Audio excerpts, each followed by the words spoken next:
Bonjour, bienvenue sur BD Boom. BD Boom. Aujourd'hui, encore un album totalement improbable, Les Liaisons Dangereuses préliminaires. Donc si on passe un petit peu le jeu de mots un peu foireux sur le titre, c'est le genre de projet, quand on nous le présente, on y croit moyennement. Donc là, les auteurs sont Stéphane B de BD et JF au dessin. Et puis quand on le lit, on dit « Ah bah si, quand même, c'est vachement bien ». Donc n'hésitez pas. Donc bon, préliminaire, ça veut dire quoi? Ça veut dire qu'on va, dans ce premier tome, suivre la jeunesse de Valmont. Donc Valmont qui est cette espèce de séducteur invétéré, sans morale, du roman de Chanderneau de l'Enclos. Donc là, c'est sa jeunesse, donc c'est comment une société ou des gens ou une famille forment une espèce de, de type vraiment peu recommandable. Donc on est dans un roman historique extrêmement bien dessiné, une sorte de saga amoureuse. Ça me fait beaucoup penser à Sambre de Isler chez le même éditeur.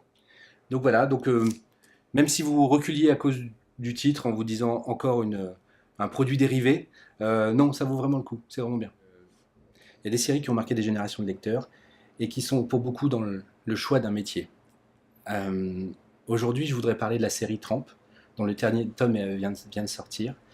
Les 30 premières pages sont dessinées par Patrick Jussomme et un autre dessinateur a dû reprendre la suite, hein, Patrick étant très malade. Et nous avons appris il y a quelques jours son décès. Cette série fait partie des séries de bande dessinée où quand on est libraire, on laisse tomber ce regard critique et acerbe qu'on a tous pour retomber redevenir le petit garçon qui lisait de la bande dessinée pour s'évader. J'ai eu la chance de connaître Patrick sur un festival il y a quelques années et je crois qu'il ne se rendait pas compte en fait de l'impact de son œuvre sur toute une génération. C'était un être d'une extrême gentillesse et d'une extrême simplicité. Il vient de nous quitter. Le commandant a quitté la passerelle. Bon voyage, Patrick.